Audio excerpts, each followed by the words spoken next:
If you have a heart attack, you don't want a generalist looking after you. You want a specialist in heart. It's the same with clients, organisations. They want specialists. Within 8 months, 2 or 3 other clients came on. And then he got to that point of, I need to build that team up. I caught up with him just before Christmas. He's working with 15, 16 organisations now. He's got a team of, I think he said 12 people, 12, 13 people. I need to be thinking not just in terms of this piece of work, I need to be thinking about the next piece of work and the pieces of work that are going to come over the next few years, and see all of the interactions that you have with colleagues, with clients, with suppliers as assets that you're building up that will add value to your business in due course.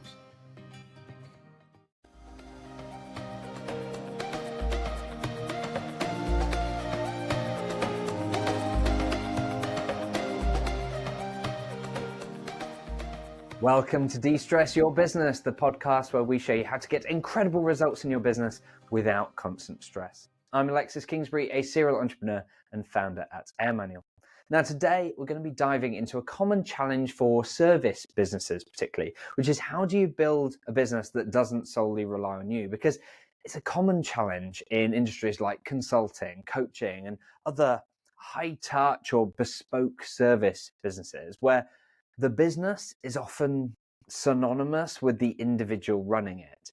And so there's a challenge there around how do you scale and grow when your personal involvement is so high?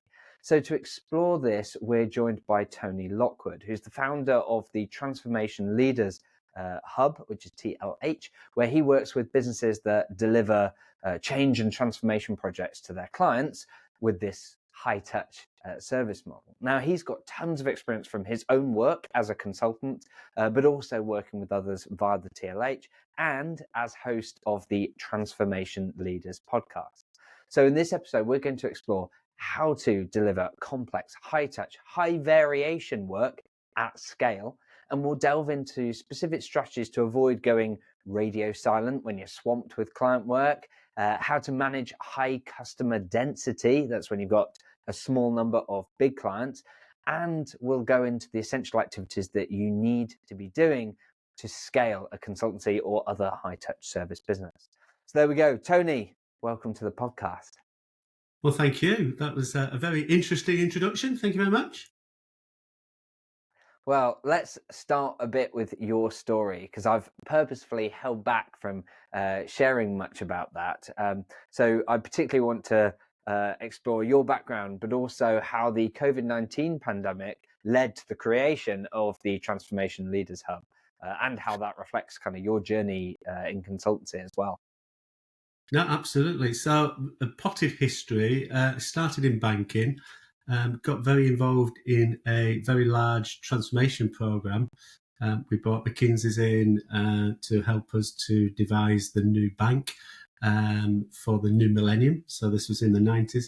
And I got involved in that program. And upon completion of that program, I moved back into steady state banking and realised within 6 months I enjoyed change and transformation more than banking. So I moved into the world of consulting and I've been in it for probably like the last 28 years now. Working in part independently, sometimes with the bigger consultancy businesses, often with very niche scale-up businesses. And I've launched and built up 2 or 3 on my own. So got that experience of helping organisations change and transform, large organisations, help small businesses scale, fast, the fast growth businesses scale very quickly, and now helping people to build consultancy businesses primarily, as well as continuing to deliver to the larger scale companies in and around sort of large scale change and transformation programs. Fantastic. And I know that particularly the pandemic kind of led to a bit of a realization for you, which led to you setting up the TLH. Can you kind of talk us through where were you at then in the lead up to that? So this time, 4 years ago, quite healthy business, consulting business, multiple clients on the go, multiple projects on the go. Lo and behold, 6 to 8 weeks later, when we got to the mid to late March 2020, all of the projects came to an abrupt halt because COVID hit, and organisations went back into survival mode primarily, and the projects I was involved with and the team were involved with at the time were things that were naturally shelved. So I went from healthy profits and healthy revenues to no revenues almost overnight. After sort of coming up with the moment, we started to look at what had resulted in us winning business over the last 20 years. And after coming back from our 1 hour walk in the country that we were allowed at the time, I sat down and mapped out on an A3 paper all the clients I'd worked with, and then overlaid them with how I got those clients. And unsurprisingly, 96%, I think, 96% of them had come out of the network. So I thought, well, if that happened then, it will continue to happen. How can I expand that network? So I went into looking into the internet. Is there a network that I could work with that were in the space that I was in? And there's a few out there that weren't really hitting what I wanted to do. So I decided that I'd create one. And the premise is that if you work in change and transformation, or if you work in consultancy, typically you're, irrespective of whether you are an employee, whether you're a freelance, whether you're an interim, whether or not you work as a consultant, you work from project to project. And at the time when you get into a project, what you want to do is build a team around you with people you know, like, and trust, so that you've got a better opportunity of success. So the whole concept around Transformation Leaders Hub was to bring people together, to help them to form those new relationships, get them to know each other, and then it was up to them to see whether they like each other and ultimately trust each other, for them to create opportunities for each other. And we went into a soft launch in September 2020 and formally launched early 21. So we're just coming up to our 3-year anniversary, and it continues to grow both in the UK, in English-speaking territories, really. So we've got members over in the States, Australia, New Zealand, Canada, and probably about 60% in the UK. Fantastic. And so you've had a real insight really into that kind of industry, given both your own experience and both in the good days before COVID hit, and then during that very tough period, and then, as I say, and through your network. How have you seen the consultancy industry and that kind of service type business sort of model evolve, and especially for those businesses that are trying to build and not solely depend on the founder? Yeah, I think that the consulting landscape is vast and continues to grow as organisations are needing to change to adapt to new market conditions, economic downturns, upturns, the digitalisation, all the elements around AI. Change is ever present, and the need for organisations to bring in external support is increasing. I saw a stat late last year that was forecasting the next 3 years in the management consulting industry in Europe was expected to rise by something like 25-26% year on year, which is just amazing. There are organisations out there that will follow the mindset of no one ever got sacked for buying IBM, and will always go with the bigger boys and the recognised names. But there's a lot of organisations out there now that are saying, actually, what I want is someone that I can trust, that I can build a relationship with, that have got that skill set that I need in a very niche area. So rather than being generalist, to really focus in and become a specialist. And that's where I see opportunities for the smaller, more nimble niche players in that consultancy marketplace. And certainly for those consultancies that I'm working with now, and individuals that I'm working with now that are looking to grow a consultancy business, the focus is on, let's really get clear about the niche that you're operating within. Let's get clear about the offer that you're going to make to that niche, and let's start to identify the pain points that you can help overcome, and let's talk about those. So you can really become the expert or the go-to person in a particular niche with a particular pain point. And once you've got that relationship off the back of that, you can then start to widen your approach and offer the wider experiences and services that you can offer. But just trying to go in as a generalist, we can help organisations do all these different things. The market is way too competitive. But if you can break it into small component parts, you can become well known and win really decent sized business relatively easily. Yeah, indeed. I really like that. And I think I particularly like your clarification there that once you're in with the client, then what you do might broaden. Because I think that when people are often talking about being very niche or whatever, that can create a discomfort, particularly in a high touch consulting type business, where it's like, but there's so many things I can do for a client. It feels ridiculous to limit myself to this really narrow offering. But I think, to your point, it's not about that's the only thing you do or can do. It's just that you need to have something that's the most valuable, the area in which you're the most unique, ideal person for, and use that to get into places. And then when they see that you can help out a variety of things, and I've seen it so many times with my own consulting business, and back when I worked as a consultant, and also I've helped my wife now set up her consulting business, and I've seen every time you start working with a client on one very specific niche project, and then it just grows, and it becomes to the point of ridiculousness, right? Where you're like, why are they getting me to do like their sales training when like I'd specialize in this? And of course it's like, because you understand it better than anyone else in their team by that point, like because you've done enough of those projects and they trust you and you've got the bandwidth and so on.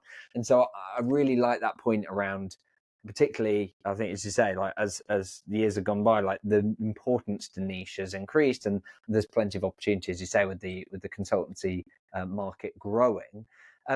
One of the other things that you mentioned earlier in terms of what's played a significant role for you in your career is that network, and it's why you set up the TLH. What does that look like? How can consultants like effectively leverage their networks to be able to scale and grow their businesses without being overwhelmed? One, I think about the network and think about people that you've worked with, both clients and colleagues, and keep in touch with them. Because as I mentioned earlier, by definition, we are people that work on project to project. So a project has a defined start and a defined finish. So it's not a continual piece of work. You're working on a project, and once you finish the project, you're looking for the next one. In an ideal world, the client says, "You've done a great job. Can you come and help me to do this?" And that opens more doors. But what equally at the time, for each project, you're working with groups of people. Some of those, there may be overlaps. Often there's not. And what I've found in the last 28 years, 29 years, is that people that I've worked with over that period of time are moving into different projects. And sometimes I'm tapping them on the shoulder to say, "Can you come and help me because I've got this opportunity, I've got this need." Other times they're tapping me on the shoulder and saying, "Do you know anybody, or can you help me to do this because I've got this particular challenge or this particular need?" And it's just having that mindset to say, yes, I'm here to do this piece of work, but whilst I'm doing this piece of work, I need to be thinking not just in terms of this piece of work, I need to be thinking about the next piece of work and the pieces of work that are going to come over the next few years, and see all of the interactions that you have with colleagues, with clients, with suppliers as assets that you're building up that will add value to your business in due course. Yeah, I really like that, because I think that it's something that I've seen is often done retrospectively and at great pain. It's like, oh, things have been great, and then you have a quieter time, and so you start looking back through the Rolodex and going, oh yeah, who was that guy that, he was kind of half involved in that project that we did 5 years ago, and like, oh, I haven't got his email address, or like we didn't connect on LinkedIn at the time, or I've got their contact details, but haven't made any contact in the last 5 years. And it just feels all suboptimal. And I think that approach, as you say, like treating it as those assets that you're building up, both your network of your clients, your network of other consultants, suppliers, etc., that you've come across, I think is really powerful. It makes me think of some of the sorts of challenges that come up when you're trying to build a service-based business, like consultancy, where you've got challenges like, okay, but if I'm so heavily focused in terms of my value on the skills and knowledge and experience of the people, firstly, how can I bring in other people to grow the business if the thing I'm selling is me? But then secondly, the worry of, oh, and if I bring someone else in, is the risk that they like that person, and then as a result, they don't work with me in future. So there must be loads of other challenges that you've kind of observed and challenged and tackled. So what are some of the big ones that come up, and what are the ways in which you'd approach those? Yeah, I think in the in terms of that issue around how can I scale a business when it's primarily me, is a big challenge for everybody who's starting out in a service business, whether it's a consultancy or whatever. But my answer to that is that fundamentally, yes, you've got the knowledge, the skills, the experience that organization or potential clients are looking for. But what you have to do is understand what that knowledge, understand the process that you're going to take those clients through, and document how you're going to do it, because that then becomes your unique model. Yeah. So if you can work out how you take an organization or a client from A to B in a structured way and document that out, one, it becomes an asset of the business because you've got a formal process and you've got that formal IP. But if you can document it in the right way, you can then start to train other people to adopt your ways of working and your approach within for future clients.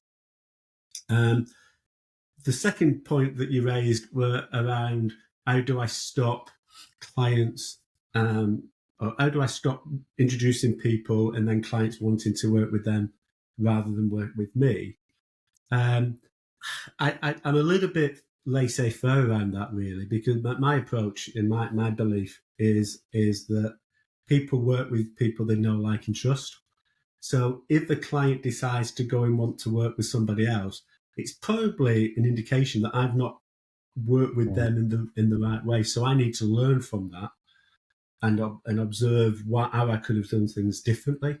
So, if a client wants to work with somebody else, you've got to let them go and you've got to let them do it, because if you try to stop it, fundamentally the relationship's broken anyway. So, and that trust factor is broken. So I tend to work in a way that says, okay, yeah, let's go and have a chat with the client. Let's go and understand, and with the other consultant, let's understand what's going on and let's learn from it, and do it in a non-confrontational way, but with the intention of, how could I've worked better with you, Mr. Client or Mrs. Client, to avoid this happening, so I can learn from it and take it into my other clients that I'm working with. Yeah, I really like those as way of tackling that. I think the coming back to that point around creating your asset, your IP, your structure, your approach for how you deliver that the consulting support and the value that you do, I think is crucial, and also relates to that second point as well, right? Because it's if something that someone's buying is not just you, it's the approach you've developed, than working with someone else that you happen to have introduced to get involved at a certain point. Like, it's like, well, yeah, they might be able to help, but this is the model that you're taking them through. And I think that's Yeah. really powerful. And it makes I think it also, makes it a lot sorry, go easier. on. Alexis, it makes it a lot easier to demonstrate to the client that you can be trusted to move them from A to B, because you're Yeah, showing them the routes that you're going to take them through. So it's not just trust me. I've been there. I've done it before. Look at my CV. It's I've got all this experience. You can look at the CV. You can look at all these case studies. But fundamentally, this step by step way of working, it doesn't need to be too detailed, but giving them that structure just builds confidence in your ability to deliver. yeah. No, I like that, and I think it gives some clarity around how do you deliver complex, high touch, highly variable work at scale. And to some, the quick answer, as you say, is like document it, the process that you go through. I can imagine that for some people they go, oh, but there's so much that might vary. I can't possibly And I remember actually a conversation with an AirManual client where they said, oh, when we work with the clients, there's nothing I can really document. It's so bespoke. It so much depends on the interaction with the client. What would be your answer to that? It would be sitting down with them and asking them to talk me through how they interact with that client, because there will be some type of initial analysis. So let's get clarity about what that analysis is covering. There will be then some type of development type of work. So how do you go about that development piece? And then there'll be a delivery piece. So you can, irrespective of the client, irrespective of the challenge, you'll do analysis, you'll do development, and you'll do implementation. So, and then you break it into, let's look at the analysis. Have you got a structure around how you do that analysis? Yeah, okay, so it's a 3-point piece. So you're just breaking it into its component parts, and let's make it really easy. 3 stages of analysis, 3 stages of development, 3 stages of implementation. That's your 9-stage process, and it's pretty standard, isn't it? Yeah. And when I've had that conversation with people and hear exactly what you've just said, well, everything's very bespoke. When you actually start to break it into those smaller elements, it makes much more sense to people. Yeah. And actually allows them to get a much better conversation going with prospective clients in the way that we're saying earlier. Yeah, agreed. And it also, because I've in the conversation, that specific conversation that I had, which was with the design consultancy business, I remember that even going through it and starting to document it, the clarity they then got around actually what are the questions that I need to ask early on in the project, because so many times there'd been a question they hadn't asked and it bites them later, right? Where they suddenly go, wait, you didn't tell us that you had this system or that you'd engaged this other agency or whatever. And you go, oh, yeah, I maybe should have asked that early on. And I think, as you say, by breaking it down into at the high level, what are the 3 steps, and within that, the 3, and then within that, what are the 3 questions you're asking as part of the analysis, I think makes it a very possible task to suddenly break that down and get to that point. And it means that both for them delivering consultancy, it becomes easier to do. It becomes much more effective in terms of communicating it to the client, as you say. And it makes it possible that you can bring in other consultants to help, right? Because that was always something that I was worried about when I first started my own consulting business. Now like 14, 15 years ago, my concern was, but I'll never be able to scale this because no one else has quite had the experiences that I've had. And I've even worked with other consultants at a high level. I was like, I don't feel like they could quite do the thing that I'm doing. And of course, once, what was I missing? I hadn't niched enough. I hadn't broken it down into a process that someone else could actually follow to get a predictable result. And as a result, instead went down the software route instead of creating consulting businesses. But it's that 80-20 rule. So 80% you'll be able to standardize, you'll be able to productize, you'll be able to put into a standard process, and you'll be able to get other people to do it. The 20% is where you add value and as an individual, and where you differentiate yourself and be able to open up opportunities with new clients. Yeah. But it's having that ability to position yourself as a firm, not as an individual, that we've got a team of people that can deliver this. But actually, Mr. Client, you'll be dealing with me. I'll be overlooking and overseeing this and making sure that my team deliver, and I'll have absolutely take total responsibility for my team delivering. And that's the way that you start to move away from you being sole person delivering to getting a small team in place to deliver as the first stage of scale up. And then, the second stage of scale up is then putting a management team in place that can take you much more in terms of just being a figurehead for the consultancy business in that true partner type of role within a consultancy business or any service business, to be fair. Yeah, indeed. Nice. And one of the other challenges that I see, because there we've covered the delivery, like delivering the actual product, delivering the value.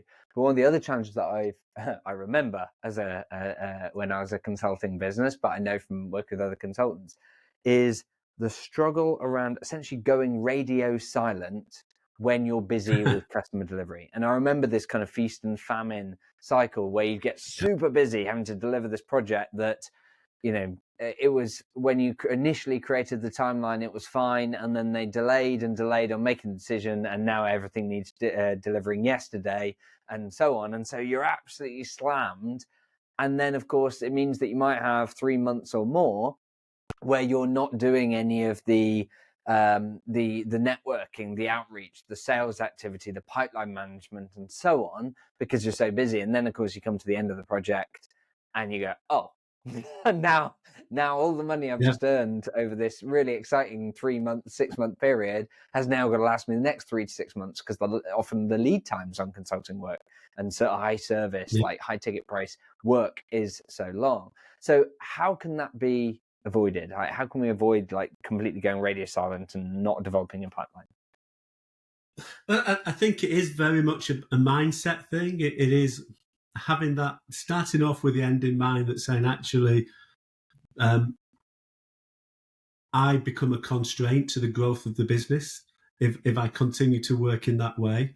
So I'm not prepared to work in that way.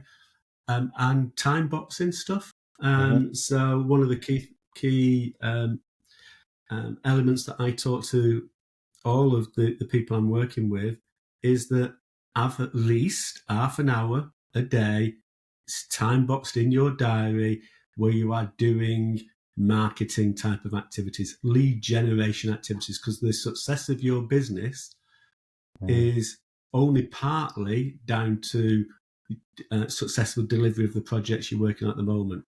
Yeah, I say only partly, because obviously if you need to be able to demonstrate that you've successfully delivered what you're saying you can do. But it's in the main, it's dependent upon having an ongoing generation of leads and new potential opportunities coming up. So to avoid that feast and famine, you've got to be doing stuff on a regular basis. You've got to keep visible on a regular basis. And the only way to do that, in my experience, is to time box things. So I call it an hour of power. So every morning, 8 till 9 in my diary, hour of power. And I'm doing marketing activities. That could be putting a LinkedIn post on. It could be doing a video. It could be connecting to people, following up earlier conversations that are coming out of the CRM tool. It's all of that stuff, but I've set a time to do that. And does it happen every day? I would be lying to say that some days I can't get round to it. But when I can't get round to it, I know that I've got to do it the following day. So I've got that mindset that says if I miss it once, I can't miss it twice. Which is critical, because it just keeps the plate spinning and it keeps you visible. Because the last thing you want to get into, and you touched on it earlier, you get pulled into a project you go invisible to the world or to people that you've known for 6 months, 12 months, 18 months in some cases, and then suddenly you're popping up when you want something, and you're talking to them, and you just get they just see you as, well, you only want to talk to me when you want something, and that's not not how you build a relationship. Yeah, agreed. I really like that, and it's something that I I sort of discovered with my own consulting business a long time ago, partly by accident, and started to see the power of it. But I really, really struggled to make sure that I was doing it on a regular basis, and particularly when I got busy. And I remember the only thing that worked to make me consistently do it, because I'm a more pathetic human being than yourself, Tony, is that I got a virtual assistant and I booked a regular call with them. And I wasn't doing it every day. I think I was doing it weekly. And so I'd have an hour in my diary with this virtual assistant, and their only job was to ask me a series of questions to basically do the hour of power, right? To go, right. And it was literally as sort of simple as saying, right, what projects do you need to bill and invoice, because that was the other thing that like sometimes would fall down. And it's like, great. And it's like, what I often talk about is like working from the right hand side of the pipeline. So what needs to be, like, what payments need to be changed, what needs to be invoiced, any project setup, etc. And then working back through, like, okay, who are the proposals that you need to be following up on? What opportunities have you got that you need to make sure you're doing a proposal for? Who are the other people in your network that you need to follow up with? And it was incredible that even doing that, just 1 hour every week, was enough to give me more consulting work than I needed as on my own consultant at the time. But it was the only way I could do it, was getting that VA to have the call, because otherwise I found it too easy to skip. So yeah, there you go. If you struggle with it as much as I do, there's an additional way of doing it. But no, I mean, absolutely, whatever gives you the kick up the bum that you need. Just utilize it, and whether or not it's having it in your Outlook as just something that's flashing up every morning. Are you doing this? Yeah. Or there's lots of tools out there these days that can just give you a tap on the shoulder. And there's some stuff that tools out there that you can utilize to automate a lot of this as well. So even when you are busy, you are still visible in the marketplace. And that's the key, to continue to be visible. Yeah, indeed. And I think, if I think about what I've then done since, putting in sort of processes in place that other more junior team members can make sure that they're still doing on a regular basis, as you say, like posting on social media, following up with contacts that I've met or whatever, like that can all be done on my behalf, right? And so I think, over the years, that's then what then worked for me. And I applied it both in consulting and software business. I mean, you've worked with so many different businesses, consultants, like, can you give me an example of someone who's absolutely excelling at this, and what does that look like for their business? Yeah, there's a guy that I started working with, probably about 2.5 years ago, and he'd a little bit like what we were talking about earlier. He came to me with this.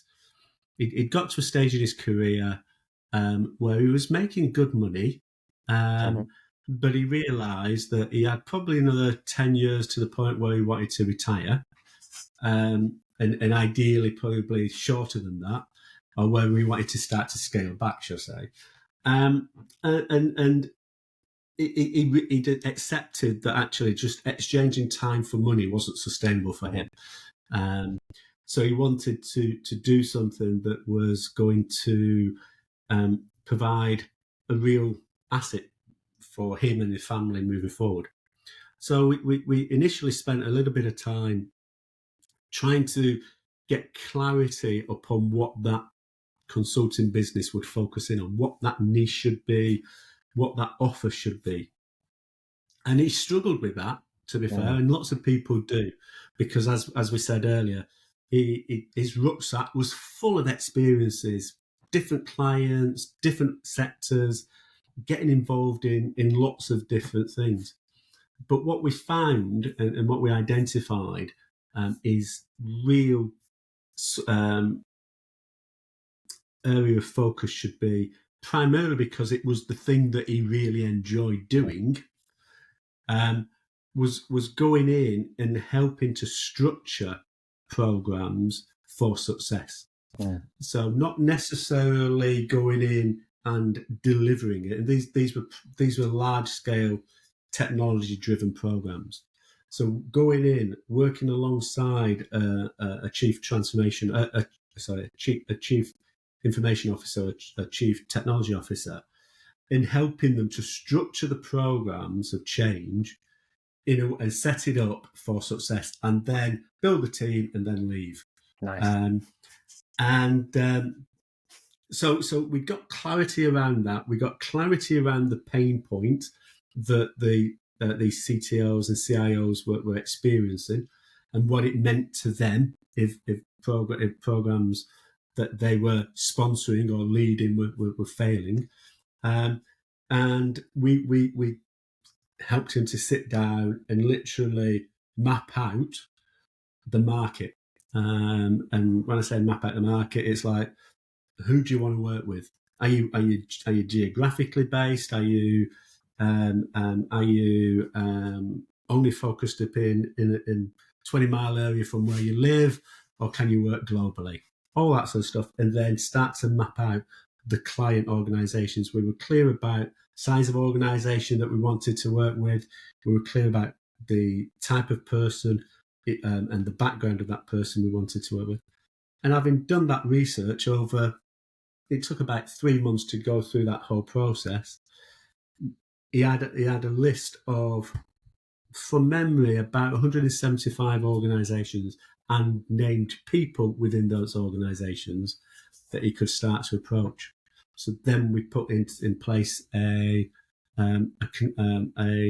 contact strategy, an outreach strategy that was very soft. It wasn't in your face. Let me come in and talk to you and give us a job type of mentality. It was very value add, provide some input, ask some questions, build the relationship up with them. And what we found is by doing that way, within 6 months, he'd won his first client. Within 8 months, 2 or 3 other clients came on. And then he got to that point of, well, I need to build that team up. And the fact that we put all the hard work in up front to map out that process and the step-by-step element of what he was offering, we were able to bring other people in. He would give them a little bit of training, a little bit of guidance, oversee them. But in terms of the day-to-day activities with the new clients, they were taking that opportunity on.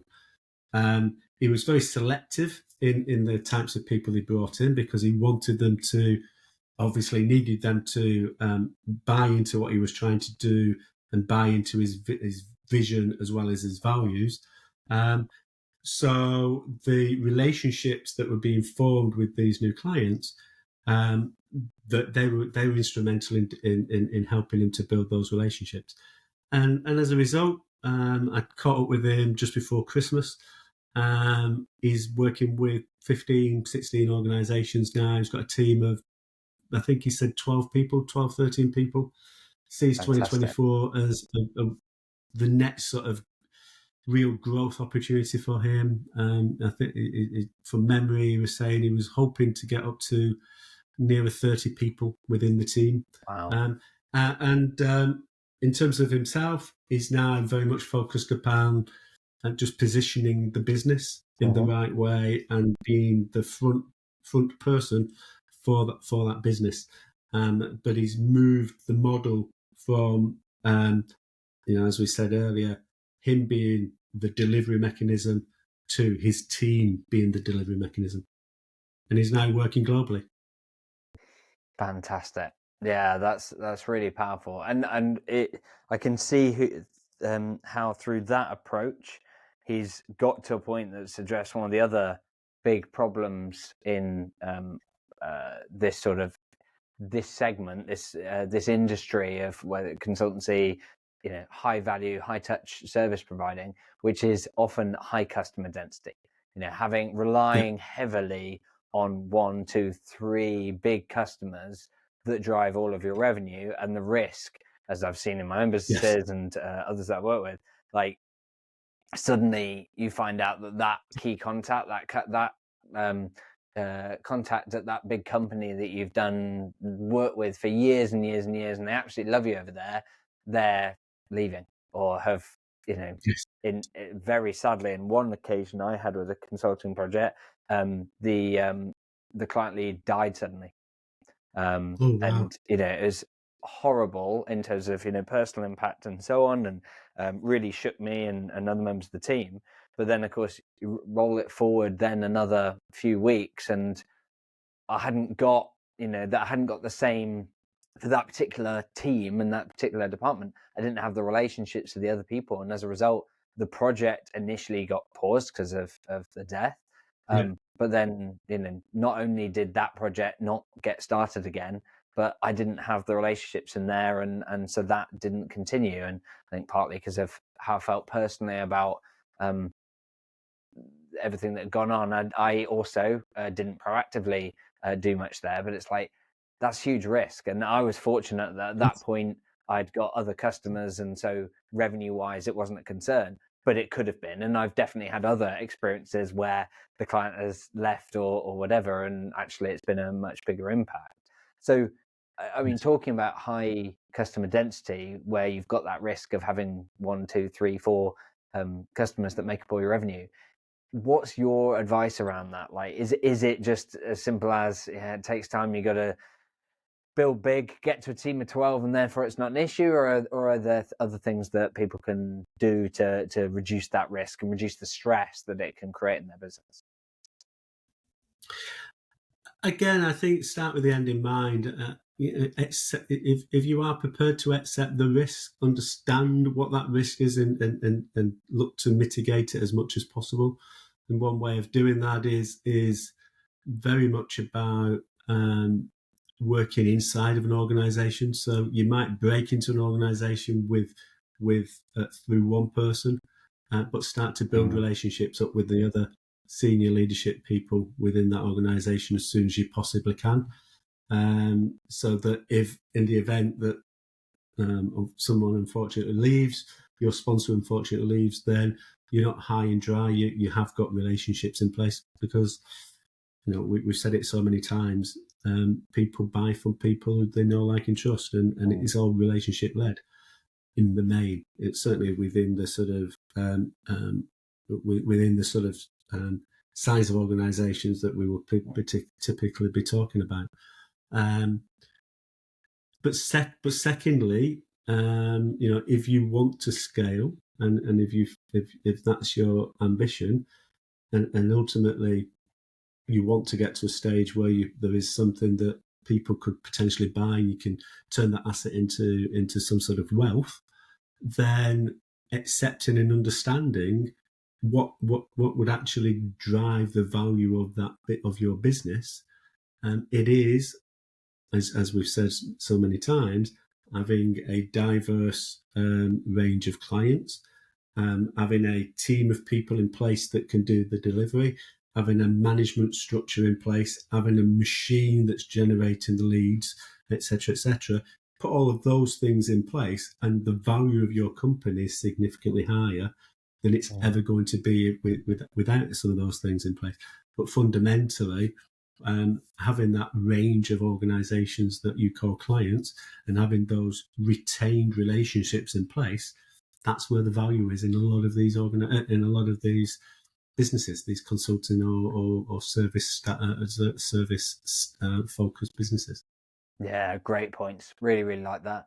So as we kind of move to a close, I want to zoom out for my last couple of questions. So the first is, we've talked about a variety of processes, activities, things that need to be in place for a consultancy that's looking to scale and grow and make sure that it doesn't hit a load of the kind of icebergs that we've been talking about as we go along.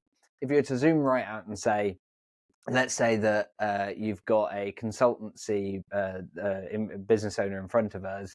What are the activities that you'd say, I want to see that you've got these things in place, ideally like documented, clear, being carried out weekly or whatever, the daily, whatever the structure is? What are the things that you would expect to see if they're going to be successful in scaling and growing? I think it all depends upon where they are in the cycle. I practice what I preach in terms of the approach that I take with individuals that are looking to build and scale a consulting business. So I've got a 4-stage model. First stage, 90-day momentum, which is all about building out the mindset, getting clarity about your one thing, building out the business plan at a high level in terms of understanding what you're trying to achieve, that end in mind, getting that machine going in terms of lead generation and building your social image and positioning yourself in the right way. Once you've gone through that, then we move into sort of second stage, which is around the accelerator piece. And again, starts off with mindset, but it starts to look at that. What's your growth model? How are you going to identify your team? And do you want to use associates, or are you looking to bring people in on a permanent basis? Getting clarity around the KPIs, and those KPIs primarily at this stage still very much around lead generation, conversion ratios, meetings, discussions with potential clients, proposals, and winning of business, and then delivering business, and understanding how long that takes and what investment you're prepared to put into to scale that. But then also continuing to get to a stage where you're bringing people in that can take away the grunge work that you've got to do when you're starting a business, where you're a jack of all trades.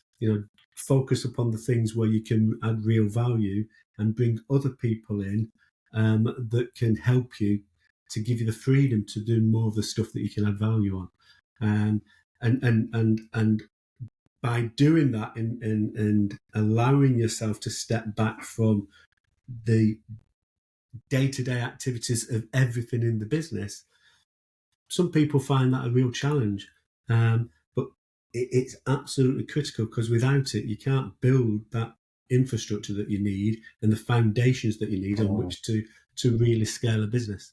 And then we move into an optimized period and then a leverage period.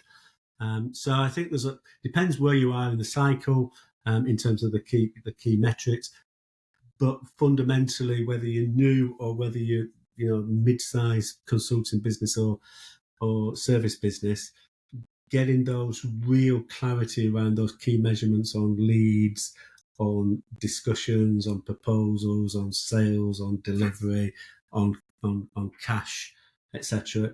The same really in every business. You get focused upon those sort of things. Everything else starts to take care of itself. Yeah, and I think what strikes me is how I think perhaps even more so in consultancy type businesses, the business owner is more likely to love the consulting-y bit of it, not the admin, the sales, the marketing, and so on. Like, that's often true for a lot of businesses, but even more so where you're fundamentally creating a business around this kind of high-touch project-based service that you're providing. And so I think, as you say, making sure you've got those things in place, and as we talked about earlier on in this interview, about making sure you've got that regular thing happening even when you're busy, so that you'll continue to generate your pipeline and build that over time. I think it's really strong. And as you say, making sure that you've got the end in mind when you're doing that is really powerful. To draw us to a close then, for particularly for those people listening who are consultant service-based businesses, what's the key piece of advice or key takeaway that you'd like someone to take away from this episode in terms of helping them build a business that doesn't depend solely on them? Get clarity about your one thing. What do you want to really focus in on? What is the thing that you can add real value to a client or to a customer, and position yourself as the go-to person. in that field, in that niche. I think if you can become a specialist and become the specialist in a particular sector, is the way to success. There's so many generalists out there, and the analogy I use all the time: if you get knocked over, or if you have a heart attack, you don't want a generalist looking after you. You want a specialist in heart. In heart. So if you get knocked over, you want a specialist in whatever injury you've got looking after you. It's the same with clients, organizations. They want specialists, they don't want generalists. So get real clarity about your one thing, about your niche, and then build everything around it. And once you've got in and you've built the relationship with the client, then you can bring your rucksack out with all the other experiences and all the other ways that you can help them. Nice. Love that. Thank you so much. And I highly recommend Tony's website, thetransformationleadershub.com, where it's got loads of information about his community and the benefits of that. I highly recommend the Transformation Leaders podcast as well. Tony, any other resources, ways that you'd recommend people connect with you to learn more? No, I think those are the two main ones. I've just started doing some TikTok videos on Consultancy. Okay, cool. So yeah. I think that's at Tony Lockwood 8TLH. Is the angle in on TikTok, but that literally has only happened in the last few days. So I think I'm on the 6th or 7th video at the moment. Little sort of 20-second tidbits, really. Yeah, nice. Well, this becomes a hot tip for people to go and check out that new content as Tony grows that channel. So that's fantastic. Well, thanks again, Tony. It's been really, really good. And for everyone listening, like if you're a service business that's looking to grow faster while enjoying the journey, we've talked about loads of insights to help you to do that. I'm also conscious that at AirManual, we recently developed a scorecard to help you find out what's holding you back, and particularly what bottlenecks you need to focus on. As Tony talked about earlier, it kind of depends on what stage of business you're at as to what you need in place. And so if you take the scorecard, you get a tailored report that will show you where your bottleneck is and some tips on how to remove it. It takes just 5 minutes to answer the questions, and you can take that scorecard at airmanual.link/scorecard. But otherwise, one final thing before you go: if you found the content today valuable, hit like, subscribe, do the things that you know that I want you to do. Please share it on social media, tag us in, so that we know that we're not just shouting out into the ether, that people are actually getting value, and share a key takeaway or something that's been useful, or share it with someone else that you know is trying to grow their consulting business and needs to hear some of the tips that you've got from this episode. It allows us to help more people, and ultimately helps the podcast as well. So I'd be hugely grateful. But otherwise, thank you so much for listening. Thank you, Tony, for joining me today. And otherwise, until next time, have fun.